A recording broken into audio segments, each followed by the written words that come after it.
Lumière sur Gala Avanzi, une rédactrice pour la presse écrite et influenceuse byzantine qui a publié en septembre le livre Nos bras, ce que ma poitrine dit de moi chez Flammarion. Elle y prône la liberté des femmes de porter ou non des soutiens-gorge et de se libérer du contrôle exercé sur le corps des femmes. Mais pourquoi ce sujet lui tient tant à cœur? On va le lui demander. Gala Avanzi est notre invitée. Bonjour Gala. Bonjour. Alors qui êtes-vous Gala? Une féministe, une militante, une femme libre? Un peu tout ça, oui, à la fois. En tout cas, j'essaie d'être une femme libre. Et c'est pas tous les jours facile dans la société dans laquelle on vit, mais c'est ce que j'essaie de faire, oui.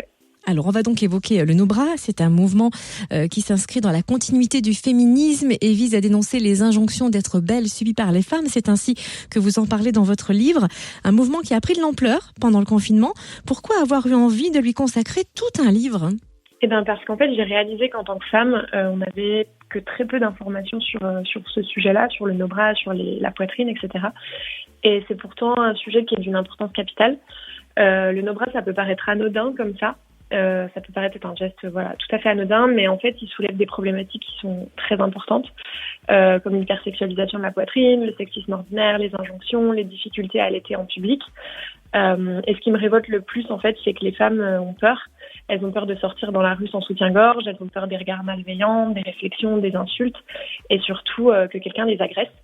Donc voilà, j'ai voulu écrire ce livre pour déconstruire un petit peu tout ça, et puis surtout pour leur donner la possibilité de se réapproprier leur corps. Vous venez de dire deux mots qui reviennent très souvent dans le livre, c'est hypersexualisation et injonction. Pourquoi cette répétition? Est-ce que la société est vraiment construite autour de ça? Oui, je pense. L'hypersexualisation de la poitrine, c'est un gros problème dans notre société. Si on ne sexualisait pas la poitrine à ce point-là, et alors, je tiens à préciser que chaque femme est libre de sexualiser ou non sa poitrine. Le problème, c'est plutôt qu'on décide à leur place, ce qui est le cas aujourd'hui. Donc voilà, si on ne sexualisait pas autant la poitrine, les femmes pourraient faire ce que bon leur semble avec leur sein. Porter ou non des soutiens-gorge, allaiter tranquillement en public sans risquer de se faire gifler comme ça a été le cas à Bordeaux cet été. Et puis les injonctions qui pèsent sur la poitrine des femmes sont nombreuses et de manière générale notre rapport à la poitrine est assez négatif. On est quand même bien souvent bourré de complexes, on les voudrait plus ronds, plus fermes, voilà. Et il faut que les seins répondent à des critères bien précis alors qu'en réalité la diversité des poitrines, elle est incroyable en fait et tous les seins sont valables.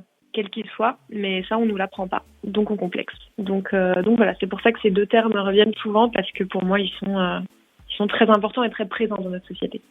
Votre livre, il est hyper instructif. C'est vrai qu'on apprend beaucoup de choses au-delà du Nos bras également sur le cancer du sein, sur l'allaitement maternel et les seins, comment ils sont perçus à ce moment-là. Mais si on devait résumer, quel est le ou les messages importants vraiment de ce livre? Alors le plus important pour moi, c'est de donner le choix aux femmes. J'ai pas spécialement une modèle personnellement pendant mon enfance qui m'ont permis de m'émanciper du soutien-gorge, en tout cas de me laisser le choix d'en porter ou non. Donc pour moi c'était une évidence que je devais en porter. Et aujourd'hui en fait pour toutes les jeunes filles qui vont bientôt être en âge de porter des soutiens-gorge, j'aimerais juste qu'elles aient la possibilité juste de se poser la question et de faire ce choix pour elles. Donc en fait le but de ce livre c'est vraiment de se réapproprier son corps, sa poitrine et de faire des choix par rapport à ses besoins à soi, à ses envies, et pas par rapport au dictat en fait de la société. Et le but c'est évidemment pas de dire qu'il ne faut plus porter de soutien-gorge, ça je tiens vraiment à le préciser. Personne n'a à dire aux femmes ce qu'elles doivent faire. L'objectif c'est simplement de donner le choix dans une société qui nous laisse pas vraiment le choix en fait. Ouais, c'est d'ailleurs ce que vous dites, page 160. Tout le propos du Nos bras est de choisir et non plus subir.